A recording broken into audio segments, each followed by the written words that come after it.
মাধ্যমিকে রাজ্যে অষ্টম পাপড়ি মণ্ডল গর্ব বর্ধমান শহরের বিদ্যার্থী ভবনের ছাত্রী। মাধ্যমিক পরীক্ষায় রাজ্য স্তরে অষ্টম স্থান অধিকার করে নজর কেড়েছে বর্ধমান শহরের পারবিরহাটা এলাকার ছাত্রী পাপড়ি মণ্ডল। বর্ধমান বিদ্যার্থী ভবন গার্লস হাই স্কুলের ছাত্রী পাপড়ি এই বছরের মাধ্যমিক পরীক্ষায় 688 নম্বর পেয়ে অষ্টম স্থান দখল করে।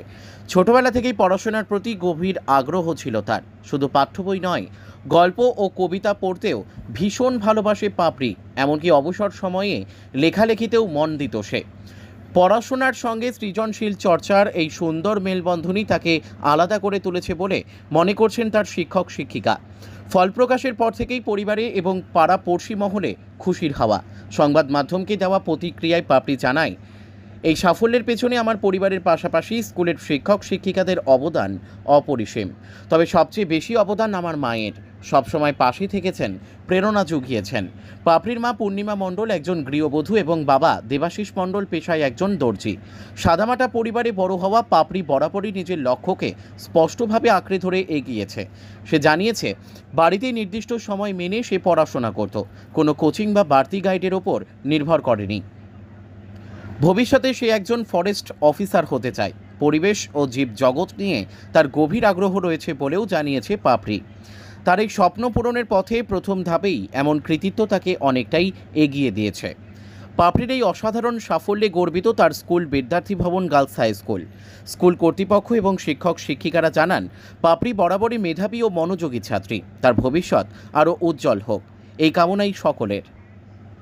ব্যুরো রিপোর্ট, আমাদের টিভি। কি নাম তোমার? পাপড়ি মণ্ডল। তুমি মাধ্যমিকে এবার অষ্টম স্থান পেয়েছো, কেমন লাগছে? খুবই ভালো লাগছে অবশ্যই। আচ্ছা, স্কুলের শিক্ষকদের কি বলবো? স্কুলের শিক্ষিকারা আমাদেরকে সবসময় খুবই সাহায্য করেছেন, বিভিন্ন সমস্ত ডাউট ক্লিয়ার করে দেওয়া বা অন্যান্য ক্ষেত্রে অনেক সাহায্য করেছেন। বিদ্যার্থী ভবন গার্লস স্কুলের ছাত্রীদের। আচ্ছা, পড়াশোনা ছাড়া আর কি করো? পড়াশোনা গল্পের বই পড়ি, বিভিন্ন কবিতা গল্প পড়তে ভালোবাসি। আমি বিভূতিভূষণ বন্দ্যোপাধ্যায়ের গল্প বই পড়তে ভালোবাসি। খেলাধুলা করতে আগে করতাম, এখন আর করা হয়ে ওঠে না। কোন খেলার উপর ঝুঁকছিল? আমি ডজ বল খেলতাম। কটা শিক্ষক? 6 জন শিক্ষক ছিলেন, গৃহশিক্ষক। কোন সাবজেক্ট? হিস্ট্রি ছাড়া অন্যান্য সাবজেক্টে টিউটর ছিলেন। আর হবি কি আছে?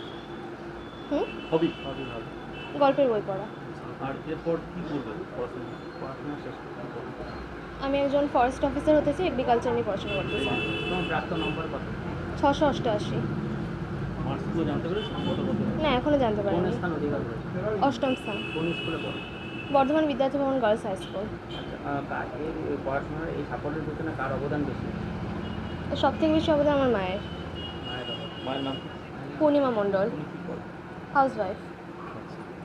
আর কারটা সহযোগিতা করে? আমার মা, তারপর আমার বাবা, এরপর আমার দেবাশিস মণ্ডল। কি করেন? তিনি বিজনেস করেন। উনি কি একাই বাড়ি? হ্যাঁ। তিনজনের পরিবার? হ্যাঁ। এটা তোমাদের নিজেদের বাড়ি? হ্যাঁ। বরাবর এখানেই থাকে? হ্যাঁ। কতক্ষণ পড়াশোনা করতে দিনে সেভাবে সময় হিসাব করে কখনো পড়াশোনা করিনি, যখন সময় বাইরে পেতাম তখন করি। এরকম র্যাঙ্ক করবে আশা করেছিলেন? পরীক্ষা ভালো হয়েছিল, কিন্তু র্যাঙ্ক করে সেইভাবে কোনো এক্সপেকটেশন আমি রাখিনি। স্কুলে কেমন রেজাল্ট? স্কুলের রেজাল্ট ভালোই হতো। ফার্স্ট হবে না? হ্যাঁ, ফার্স্ট হতাম। পড়াবো কোন ক্লাস থেকে? আমি ক্লাস 4 থেকেই ফার্স্ট হতাম। এইখানেই পড়াবো? হ্যাঁ। কি নাম? পাপড়ি মণ্ডল।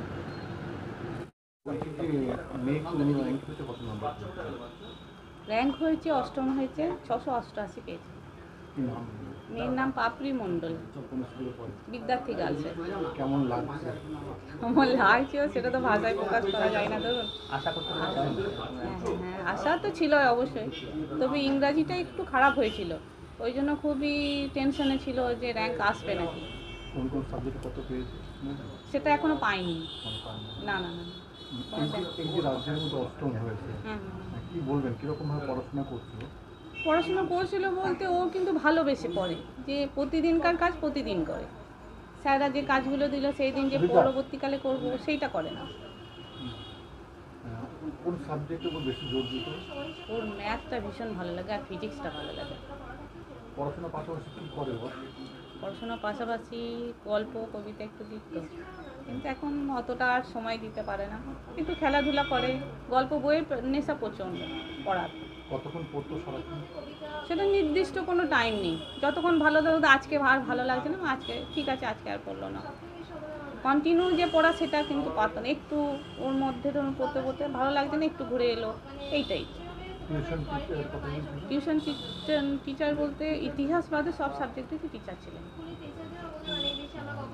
কি বলবেন স্যারদের কীরকম? আর স্যাররা তো অবশ্যই প্রচণ্ড হেল্পফুল। ইংরাজি স্যার দীপঙ্কর স্যার তো প্রচণ্ড, রাত্রেবেলায় 12টা একটা যখনই পড়তে পড়তে কোনো ডাউট হলো সঙ্গে সঙ্গে কোনো রিপ্লাই, সব সময় কোথাও বেড়াতে গেছেন, কোনো যদি অসুবিধা হয় কিছু জিজ্ঞাসা থাকে সেখান থেকেও উনি বলবেন। কী করেন আপনি? আমি হাউস ওয়াইফ। বাবা কী করেন? বাবার ব্যবসা আছে, কিসের? ও টেলারিং। কোথায়? এই আমাদের বাড়ির নিচেই দোকান আছে। আপনার নাম? আমার নাম পূর্ণিমা মন্ডল।